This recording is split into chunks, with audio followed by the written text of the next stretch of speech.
sushi restaurant. Alright, alright. I'm not going to get lost. Thank you.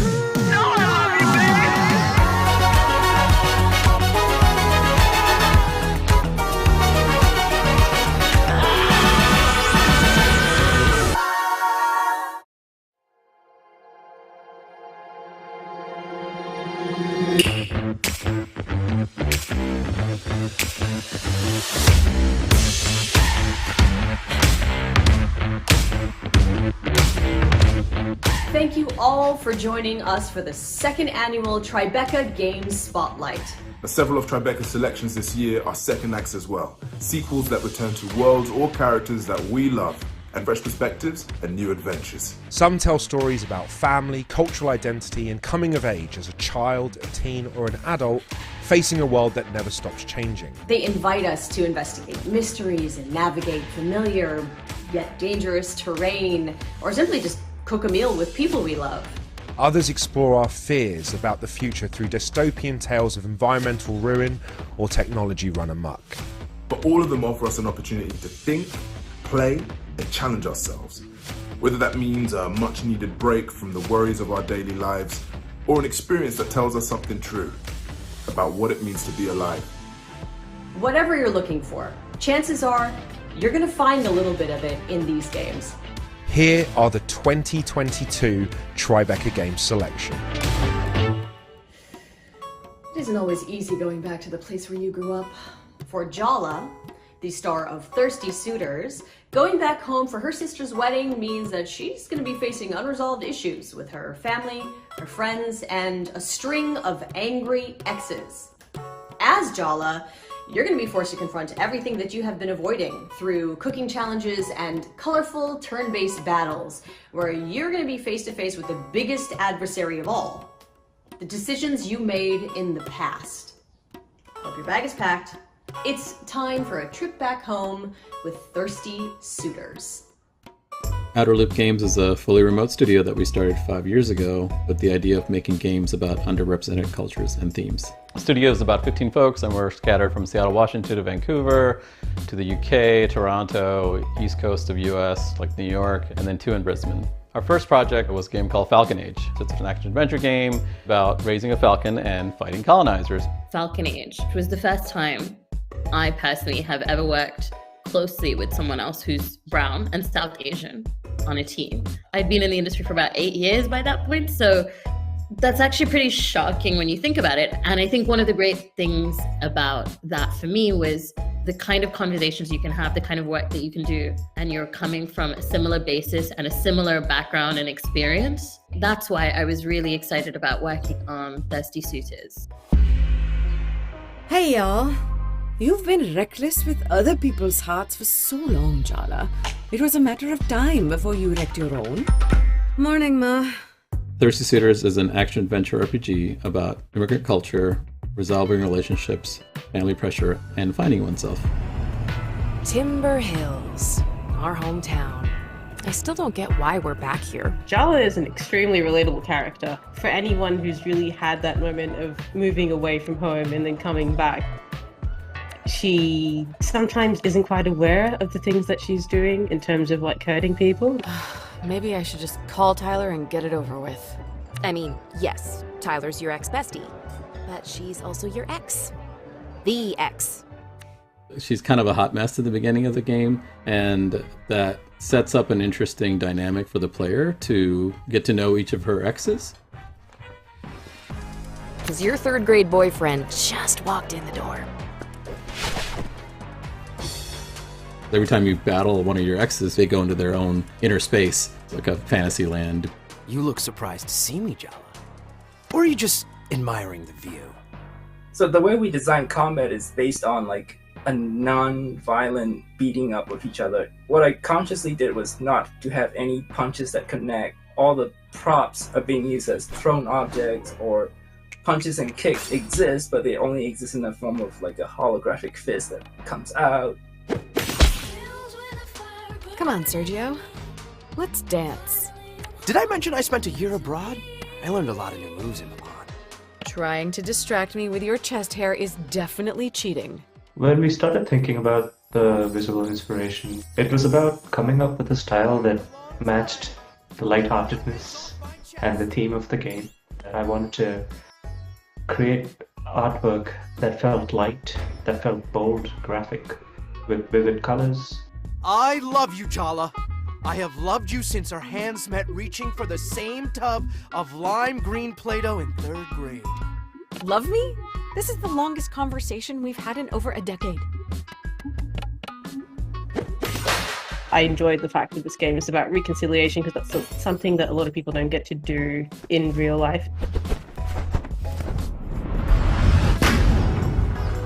I'm sorry I came on so strong, Jala. I've had this fantasy of you in my head for so long. It's time I got to know the real you. I'm ready to move on if you are. I'm glad we figured that out.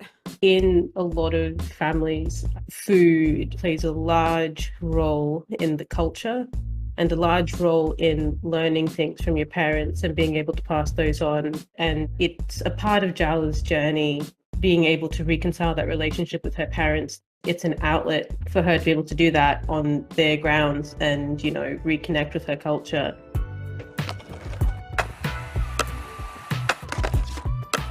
The skating session in our game is supposed to be really easy and accessible. I didn't want to make like this hardcore skate simulator. So the way I've designed the game is to make the players be able to do fun-looking things like wall run grinds and other acrobatic tricks on a skateboard without the complexity of button inputs. From where we're coming from, we're making this game, we want it to feel very familiar to immigrants and people of color and particularly like South Asians, so that they can see themselves. But I think it's also a very enjoyable act of like speculation and fantasy for anyone else, you know, come be part of this. We're making a role-playing game. Part of the pleasure of that is in inhabiting someone else and living their life. And I think that's kind of what we want to give players, this idea of being very grounded in Jala, this very specific character, and her story and her personality, some of which is shaped by her culture and some of which is who she is.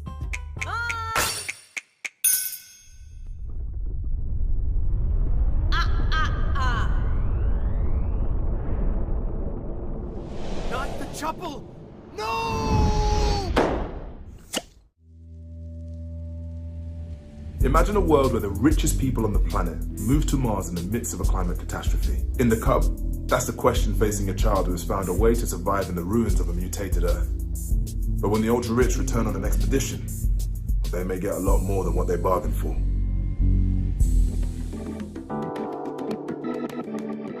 Demagogue Studio is a group of filmmakers, writers, architects, musicians, animators and developers who make interactive experiences for a generation that might just live to witness the end times.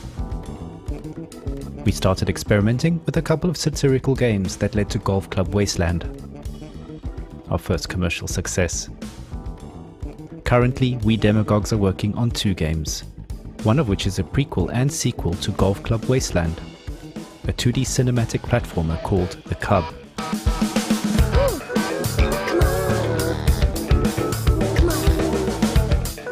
The Cub is essentially the Jungle Book set in an urban Silicon Valley-like apocalypse.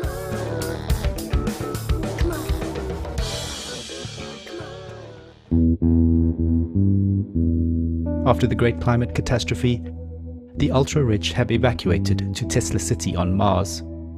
The rest of us died. Years later, when a research mission revisits Earth, they spot a human-like mutant kid while playing golf. Upon discovering the Cub, the science expedition turns into a relentless safari-like hunt. The kid ducks and dives through urban ruins. The little barbarian bastard has a plan. I'm the son of no one. I am the son of no one. While traversing this vibrant post-apocalyptic world, the Cub wears a space helmet he scavenged from a dead Martian. The helmet airs Radio Nostalgia from Mars, a radio station based on Mars, streaming music and stories of Tesla City dwellers' memories of their former home, Earth. Radio Nostalgia from Mars.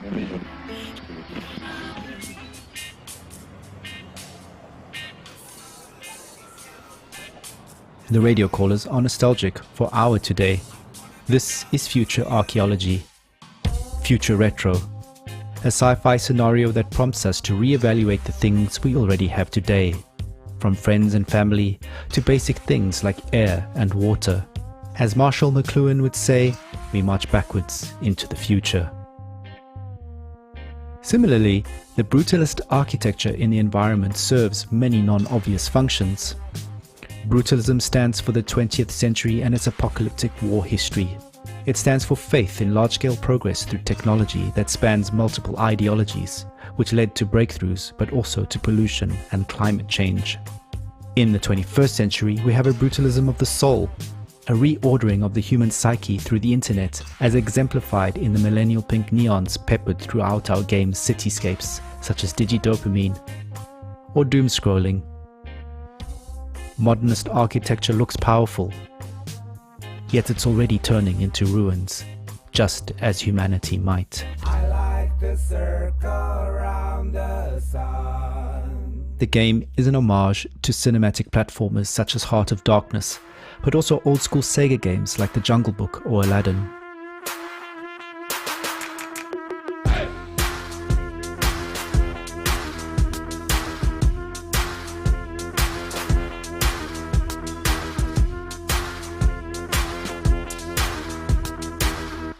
Further inspiration is drawn from classic literature, cinema and popular culture, a reflection on our commitment to storytelling and world building. The game has numerous interactive objects to find that enrich and inform the narrative, and also poke fun at future and current events at the same time. Hopefully, the game will make people feel, open the players' minds, and thereby bring a change in global politics and a universal bliss for all humanity. You know, what platformers are best at. Enlightenment of the soul.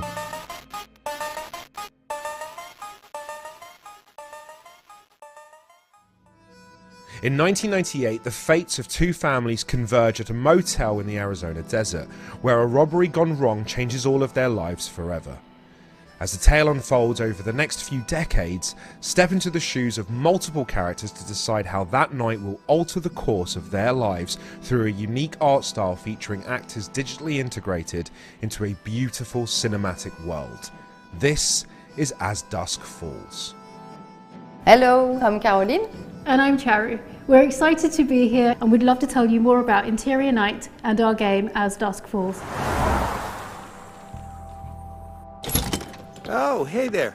Got your car towed back for you. You were right. It's more than I can fix with duct tape and a socket wrench. What do I owe you? Nothing. Your guests. Get it round back, quick! What in the world? On the ground, now! I said get on the ground! As Dusk Falls is an interactive story. The decisions you make do have consequences.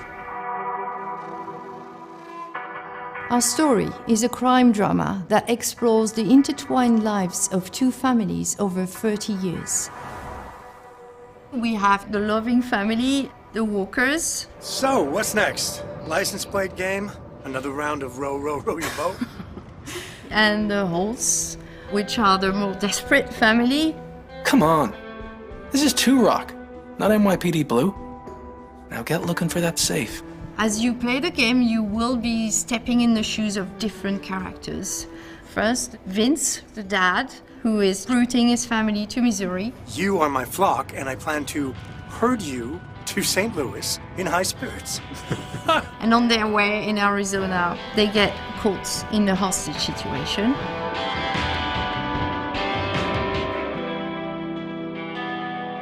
There's also Jay, who is one of the members of the other family, the hostage takers, so you get to understand the world from his perspective. Jay! What? Head out of the clouds, little bro.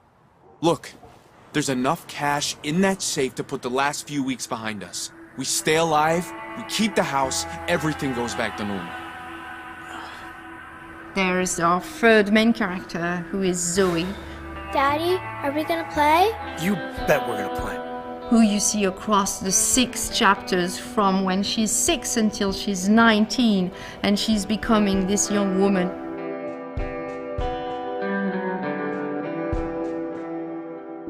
The visual art style of our game is unique, and it was crafted especially to tell this compelling story. It mixes beautifully painted 2D characters and sets them in an evocative 3D world. We film genuine and nuanced performances from actors to capture complex emotions and facial expressions. Players don't look at pixels, they watch people in all their humanity. When it comes about writing the story, we work probably a bit more like TV.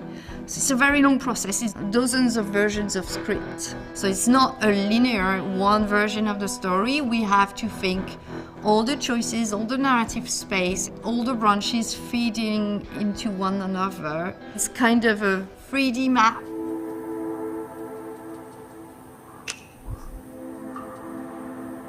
How could you have thought you'd be happier without your family? I mean, without mine, I'd be... I don't know. I guess I just never liked being tied down. With a family, I felt... trapped. We wrote every character from a place of empathy, and we try not to be judgmental towards any of them. We try to understand each of them. And I hope the players will feel the same way and try to empathize and understand and relate with all of them. Did you get the money? Oh, we got it all right. Nice work, guys. Hold on tight.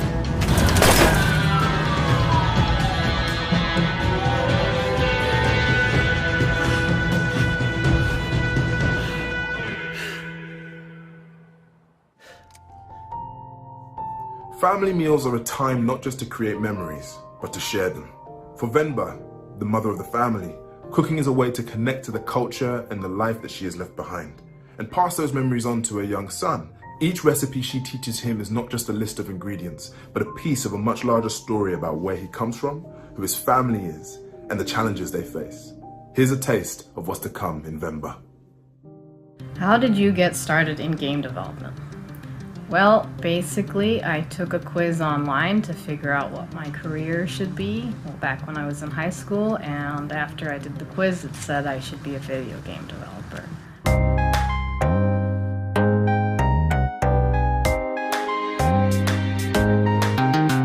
We were working on this project called Balloon Man. It was this Mega Man style boss rush game about this depressed superhero whose superpowers are only to make balloons.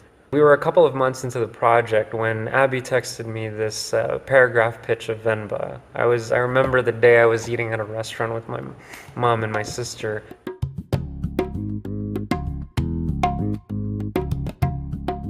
Venba is a narrative cooking game where you play as a Venba who moves to Canada in the late 1980s.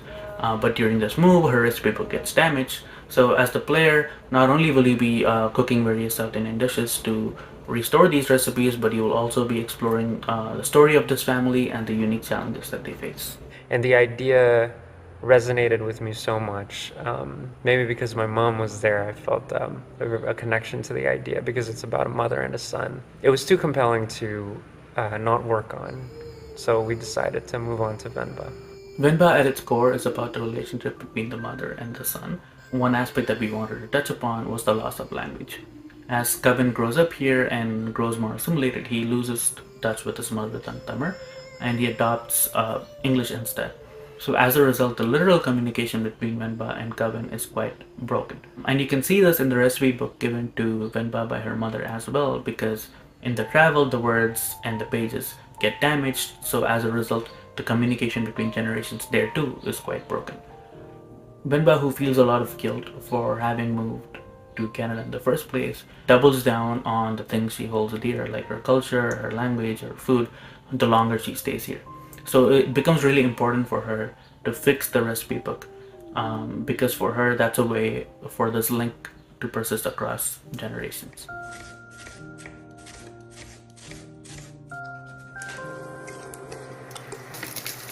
In our household, we very rarely ate outside food, so cooking was very important. Everything was made from scratch and daily. And unlike Venba, there were no recipes. Food was just made by testing, taste, improvising, and asking around. The cooking gameplay specifically was a big challenge for us. Most cooking games that we know take a lot of the physical elements of cooking, like chopping an onion or flipping a pan, and turn those into actual gameplay mechanics. This didn't really fit the theme and the story of Venba, and that's where the damaged recipe book idea came to fruition. We thought that a puzzle-based cooking game made for a much more compelling and appropriate gameplay mechanic.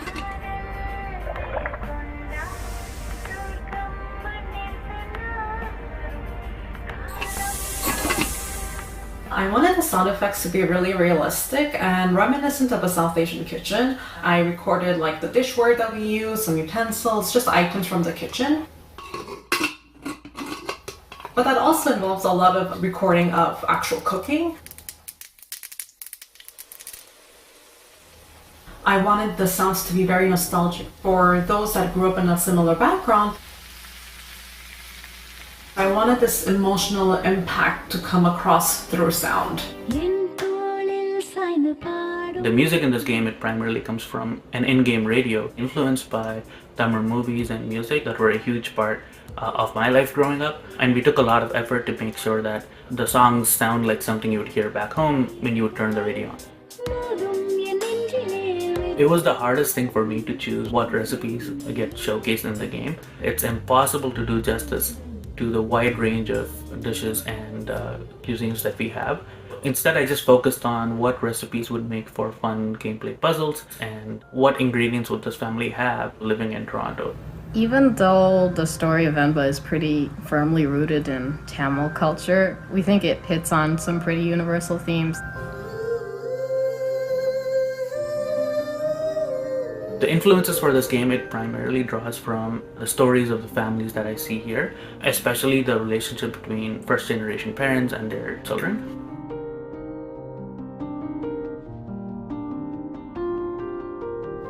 We're hoping that in the future we'll keep being able to tell these kinds of intimate stories through gameplay. You know, maybe it'll make you want to call your mother in the end. 2 years ago, the game A Plague Tale: Innocence invited audiences into the world of Amicia, a teenage girl living in 14th century France. As Amicia, you had to use courage and cunning to protect your 5-year-old brother Hugo from soldiers of the French Inquisition, swarms of rats carrying the Black Plague, and the supernatural evil coursing through Hugo's veins.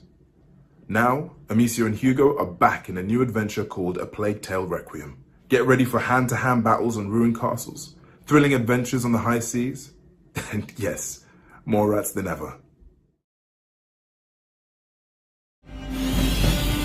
Alicia! He doesn't deserve this.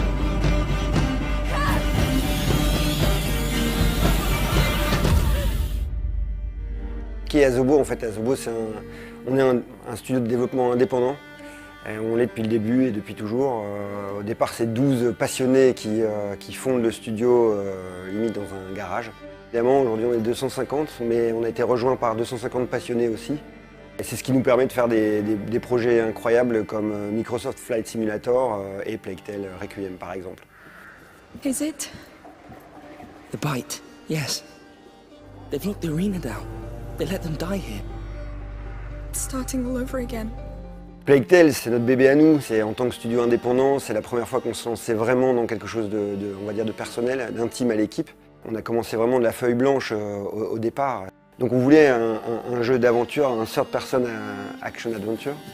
Et on s'est dit qu'en fait notre meilleure chance c'était de partir de notre spécificité de français en fait.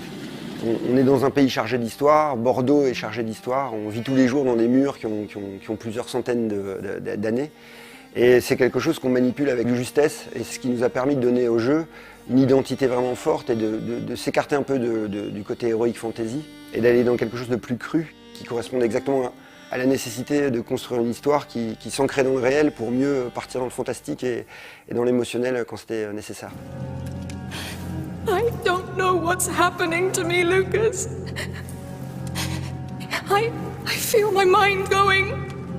Une grande sœur, un petit frère, c'est quelque chose qui résonne en nous, qui va parler un peu à tout le monde.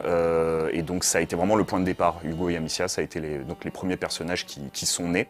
Amicia, la grande sœur, et sa manière d'appréhender un petit frère dont elle n'avait pas la charge et où tout d'un coup elle va en avoir toute la responsabilité. Hugo, qui est un jeune enfant qui ignore tout du monde et en réalité est chargé d'un pouvoir et qu'il dépasse. Et comment ce duo va grandir ensemble et réaliser l'histoire beaucoup plus grande qu'eux qui est en train de se réaliser et dont ils sont les acteurs principaux. It's bleeding again. Yes, we should fix that before it gets infected, I guess. Amicia, donc, c'est une jeune fille, c'est pas une guerrière, donc le gameplay de Plague, c'est un gameplay plus orienté sur l'infiltration et la survie. Le but étant toujours d'être plus malin que ses ennemis pour survivre, que ce soit les rats ou des ennemis humains. Après, Amicia, il y a des moments où elle va devoir combattre, elle va devoir faire face, donc avoir des phases plus orientées action, plus orientées combat. Toutes ces phases-là construisant un rythme narratif qui vient servir l'évolution du personnage, donc son rapport à la violence, son rapport au monde, à chaque fois est nourri par la variété de ces séquences-là. Le contexte de la peste était intéressant parce qu'il était vecteur d'émotions et de danger pour les enfants. Mais incarner une maladie, c'est jamais très évident, surtout dans un jeu vidéo où on doit avoir une adversité et pouvoir lutter contre quelque chose. Donc on a utilisé la représentation la plus symbolique de la peste, qui était les rats. Ça faisait une belle incarnation de la maladie, mais pour que ce soit impressionnant et qu'on ait cette sensation de propagation, il en fallait des milliers. Il fallait qu'on ait ces rats qui se déversent dans les champs, dans les forêts, pour montrer la maladie qui progresse et qui ravage tout sur son passage. Donc les rats sont une version amplifiée d'une maladie qui se propage. C'est à la fois une menace mais un outil pour Amicia, c'est-à-dire que grâce au pouvoir d'Hugo, grâce à ses outils à elle-même, elle va pouvoir utiliser les rats pour progresser parfois, mais souvent elle va devoir faire face aussi pour trouver un moyen de les traverser sans se faire dévorer. On écrit nos chapitres un peu comme des épisodes. Cette impulsion qu'on a quand on regarde une série, la retranscrire en jeu vidéo, c'était essentiel pour nous. C'est une technique d'écriture assez large. C'est vraiment une architecture globale qui vient rythmer tout le jeu et bien sûr la narration vient se coller à ça au plus près. Alors chaque fois avec des challenges différents parce que sur les phases d'exploration on a toute la liberté au niveau des dialogues etc. Parce qu'on sait que dès que le joueur va rentrer dans une phase de combat, là il va être beaucoup plus focalisé sur ce qu'il est en train de faire. Donc c'est à nous de pondérer, de se dire ok ce qui est important on va aller le raconter plutôt ici. Là, on va laisser faire le gameplay et donc tout ça se fait avec Kevin. Enfin voilà, c'est une discussion qui est permanente au fil de 3 ans de production, constamment de faire évoluer le jeu autour de ça. You should sit down. Oh, so that's all you have to say? Come on. You can do better than that. You have a whole garrison here, why don't you really let yourself go? Stop! No! Do you see the situation we're in? We were just supposed to get herbs. Faire plein de projets nous a obligés à avoir des outils à la fois à la pointe de la technologie mais très modulables.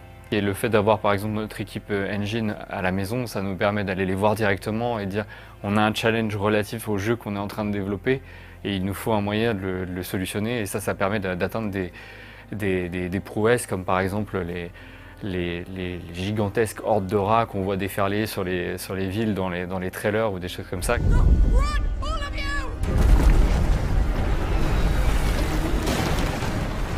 Mais après, on a vu aussi nos faiblesses à certains endroits, notamment, puisque il a fallu s'en rendre compte, hein, les cinématiques qui demandaient une logistique très lourde. Donc en fait, on a vraiment investi sur un studio motion capture qui nous appartient et qui nous a permis d'avoir une énorme flexibilité en termes de tournage.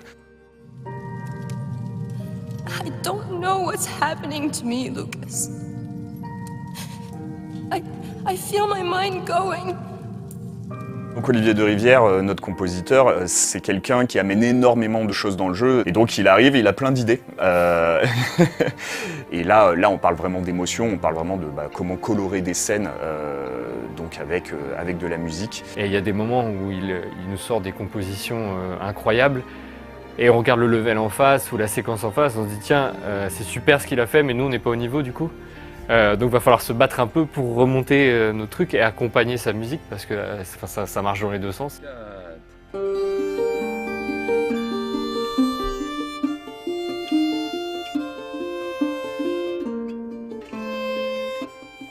L'amour vis-à-vis de nos personnages, c'est une chose qu'on ressent nous au quotidien. Et moi je sais que dans le travail d'écriture, c'est quelque chose qui est fondamental. On veut rien faire gratuitement. On sait que le jeu peut être très très noir, très très dur, mais il y a toujours une raison à ça. Ça suit vraiment une forme de logique.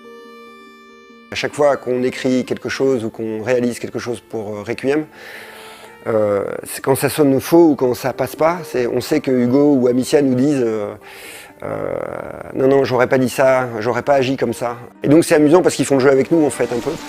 Would His Majesty allow us to enter the city by his side? I allow.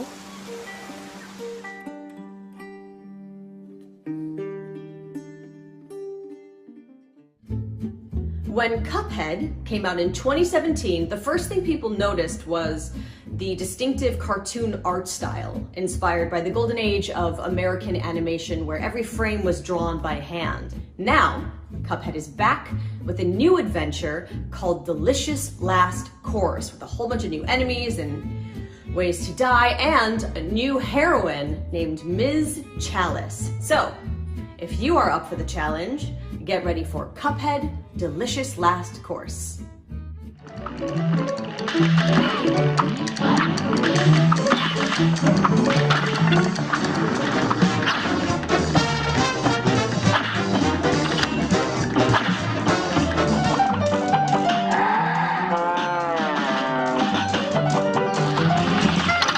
After the first game released, we had that itch to go back and revive some of the material that landed on the cutting room floor. Well, looks like it's bon voyage to our old pals Cuphead, Bugman, and the lovely Miss Chalice. They're off on their next adventure, this time to the fabled DLC Island. The Delicious Last Course is more fantastical cartoon action. It's a true second helping of screen-filling, boss battles, imaginative stages, and new powers. This new adventure and expansion lets us really give Ms. Chalice a chance to shine.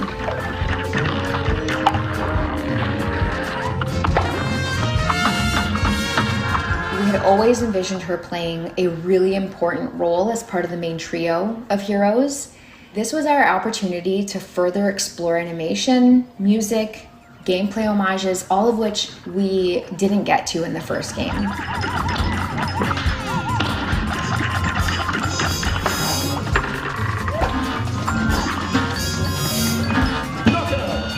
The origin of the original Cuphead character, we probably went through about 300 concepts. We began brainstorming in the 1930s tradition of giving inanimate objects faces and personalities. We really wanted to create a central character that could sit alongside some of the iconic joyful heroes we loved growing up, like Felix the Cat and Mickey and Bimbo. And then one day we just had one of those amazing aha moments when a loose sketch of a silhouette of a cup and a straw began to take form that would eventually become Cuphead.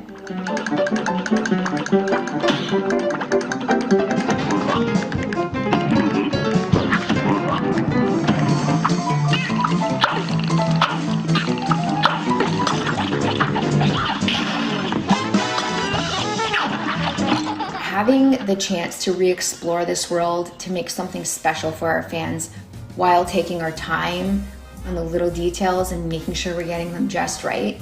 In so many ways, Cuphead, game and character, has been with our whole team through life's many changes.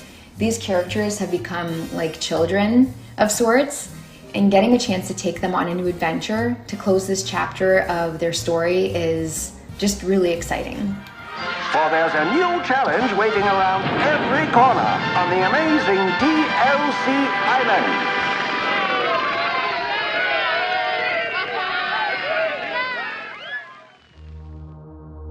2016's OXENFREE introduced the supernatural coming-of-age story of a teenage girl named Alex and her friends celebrating the end of a school year on the mysterious Edwards Island, contemplating their futures and accidentally opening a ghostly rift. OXENFREE II Lost Signals brings us a different kind of coming-of-age story, one about Riley in her 30s facing the choices she made as a young adult and figuring out what comes next. This is OXENFREE II Lost Signals. Welcome, welcome. First, we're gonna have a little fun tonight, folks. Yes, Shauna. Residents of Cuphead have reported strange interruptions in their radio broadcasts over the phone. 1-1, I need visual confirmation of the clouds above Edwards Island. Over.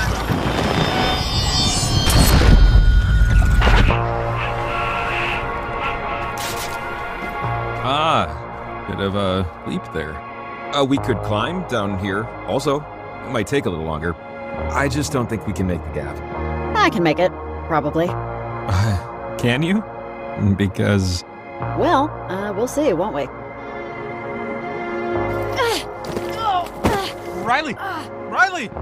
What I think has allowed OXENFREE to have such a long life in the hearts of our players are these characters. It's all about the characters. The characters of OXENFREE are intended to feel like people that you would know. You're invested in their well-being. The issues that they deal with are ones that everybody can relate to. What does it mean to lose somebody that you love? What does it mean to be entering a new moment of your life that you're totally unprepared for? It's open-ended enough that you can always ask yourself, what would I do in this situation? Watch your step.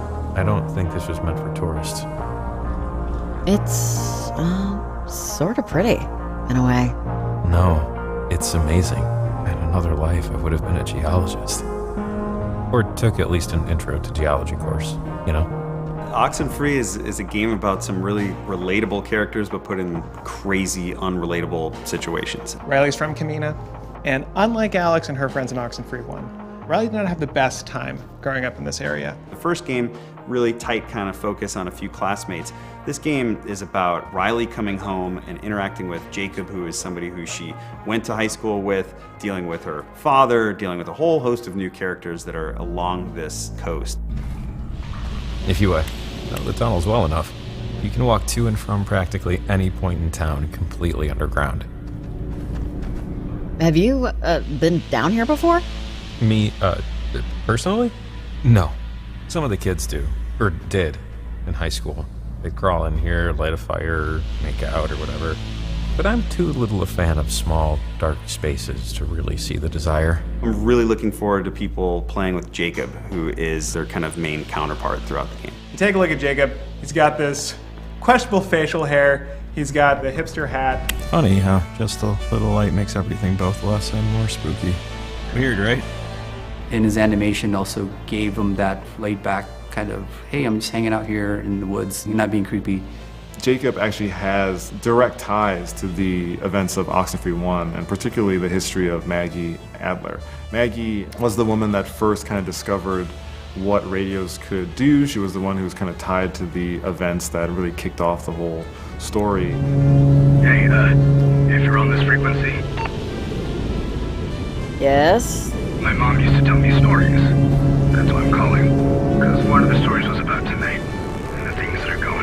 The cool thing about the radio is that it opens up a whole different axis of exploration to the player. It's not just exploring Edwards Island as a space, it's exploring Edwards Island as an infinite number of kind of radio frequencies. Certain objects in the game will resonate with certain frequencies.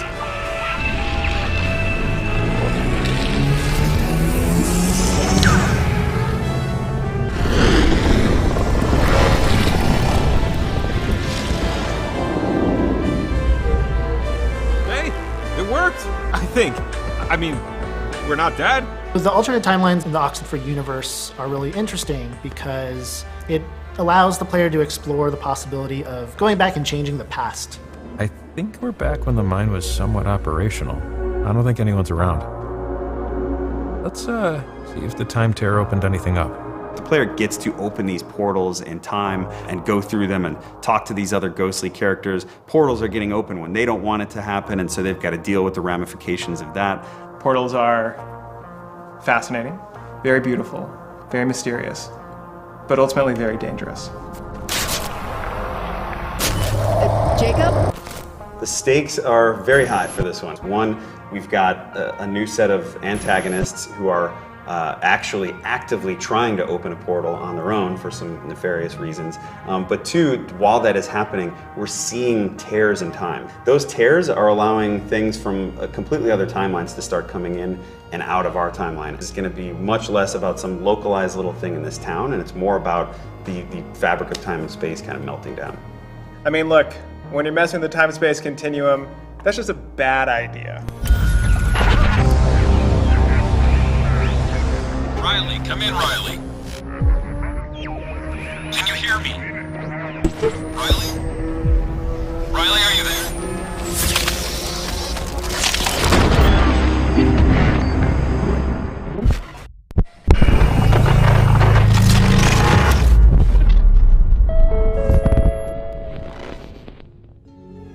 In Immortality, created by Sam Barlow, full transparency, I'm a huge fan of his previous games for story and telling lies, you don't just find one, you find 3 unreleased films spanning over 3 decades, and they all star Marissa Marcel, who has since disappeared. So, can you watch footage and behind-the-scenes clips and interviews to piece together the mystery of Marissa Marcel? This is Immortality.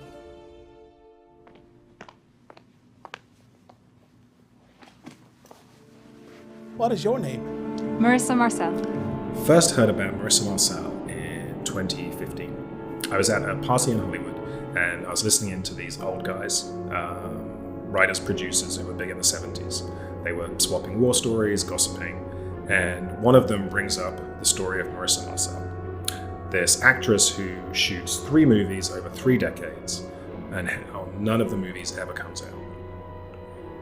I was interested, and after the party, I went home and I Googled and found very little of anything online, but I was intrigued, so I continued to dig and attempted to find something more concrete. Now, we know you from the movie that you just finished shooting. It is finished, right? Yeah, it's finished. Mm-hmm. Yeah. If you don't know, it's a bit of a fairy tale. So Arthur Fisher, the great director, who you probably know from his movies such as Marion and The Man Who Dreamed, was casting for his new movie, Ambrosio. And so instead of casting a recognizable face, he wanted to find some fresh talent. So he put the word out and saw, how many was it, 10,000? I think it was over 20,000. 20,000. He saw 20,000 girls, and long story short, he picked you. Yes. 2 years ago, we were approached by an anonymous donor who handed over this huge cache of film. In it was footage from rehearsals, behind-the-scenes B-roll, and completed shots from the shoots. As far as we can tell, this is everything that remains of the 3 Marissa Marcel movies. Before I go, I would like some token of our friendship.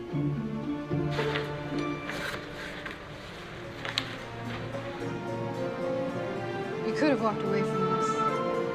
We brainstormed how best to use this footage, how to make it available to the world. So first we very carefully cleaned and scanned all of the film, digitizing everything. But there were enough gaps where we weren't able to cut full movies. So we took some of the ideas from my earlier games, Her Story and Telling Lies. the idea of a more exploratory way of viewing film stories, and we built on that. We created a virtual movieola, a way of looking through the footage as if you were back in the editing suite with Arthur Fisher or John Durick. And to build on this idea, we came up with a new mechanic, a kind of visual concordance. Does this work as a confession? Exploration by match cut. Good work. When you're watching, at any point you can stop and point to an image, an actor, a prop, and the system will create a match cut to another piece of footage with that image. Now it's worth more. So you kind of surf through the footage in a way, following a breadcrumb trail of visuals, creating your own montage.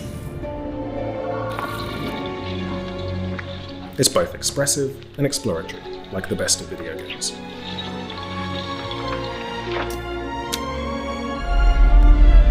When you have a situation like this, where no one really knows what happened to Marissa Marcel, people tend to fill in their blanks. Their imagination goes to dark places. I would not use the word haunted.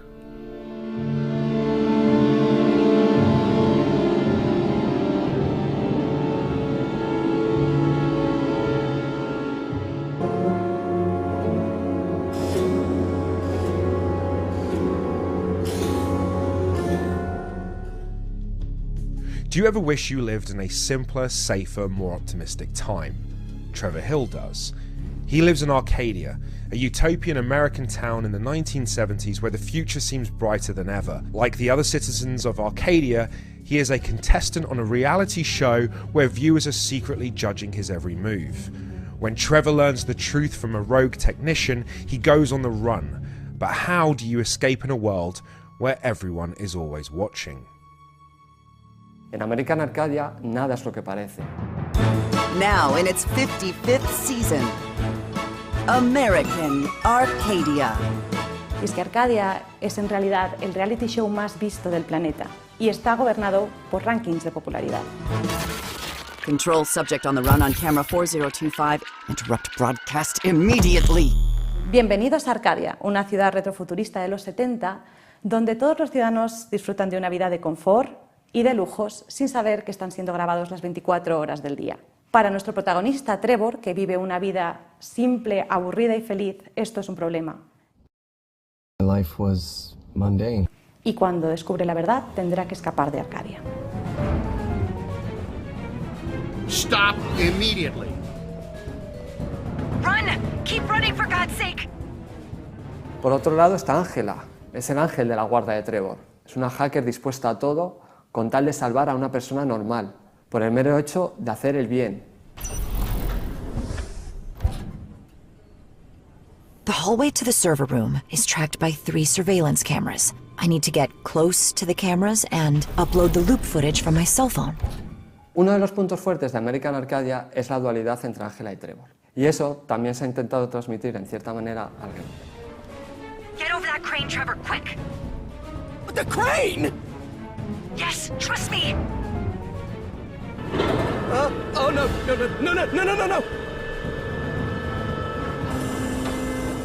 Tenemos dos tipos de gameplay totalmente diferenciados. Por un lado tenemos el side-scroller, el 2.5D, con acción y plataformeo, persecuciones y, como no, puzzles. Por otro lado tenemos la jugabilidad en primera persona, con un tono un poco más pausado, que nos lleva a experimentar mecánicas de exploración, sigilo y hacking, usando siempre los puzzles como parte central de la jugabilidad. All the videos are uploaded and playing the loops. I can enter the server room now. Y bueno, para American Arcadia las referencias visuales más inmediatas son el show de Truman, la fuga de Logan, el prisionero y algunas otras. Lo cierto es que muchos de los miembros del equipo nacimos y crecimos durante la década de los 70, por lo que hemos tenido que ir muy lejos a la hora de buscar inspiración y referencias visuales, puesto que la mayoría las llevamos ya dentro de nuestros propios recuerdos. Muchos de los programas de televisión, series, concursos, etcétera, que veíamos en nuestra niñez, pues están presentes de alguna manera en American Arcadia. Una visión bastante brillante y colorida de lo que serían los años 70. Los personajes, los ambientes, incluso el mobiliario. Representan esta versión utópica y bastante kitsch de una ciudad de los años 70.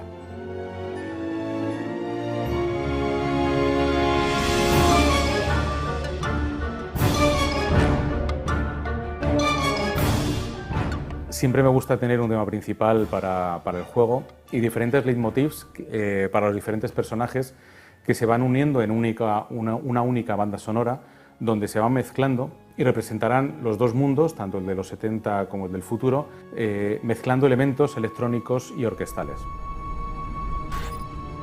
Hey, I can't see anything in here. Jeez, man, just hug your teddy bear real tight while I try to turn on the lights, okay?